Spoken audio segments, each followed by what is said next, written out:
मानव समाचार, मानवता के हक में। कुदवाई रोड पर फिर इंसदाद तजावीज़ात की कार्रवाई। आज फिर एक बार मालेगांव के कुदवाई रोड पर म्यूनसिपल कॉरपोरेशन की जानिब से इंसदाद तजावीज़ात की कार्रवाई अंजाम दी गई।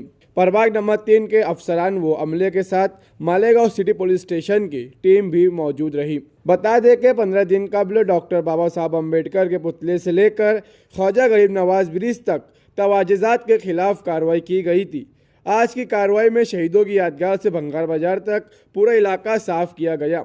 दुकानों के सामने रखा सामान जब्त किया गया और कई दुकानों पर जुर्माना भी आयद किया गया। इसके बाद टीम ने कुदवाई रोड पर आगे बढ़ते हुए तजावीज़ात हटाने का सिलसिला जारी रखा। मकामी लोगों का कहना है कि सिर्फ दुकानों के सामने का तजावीज़ात हटाया जा रहा है, मगर जो दुकानें मुकम्मल तौर पर तजावीज़ात पर बनी हुई है उन्हें हाथ नहीं लगाया जा रहा है।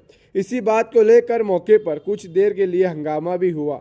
इधर भंगार बाजार के सामने पूरा हिस्सा खाली करवाया गया, जबकि कुदवाई रोड पर शहीदों की यादगार से नन्ना टावर तक की कार्रवाई मुसलसल जारी है।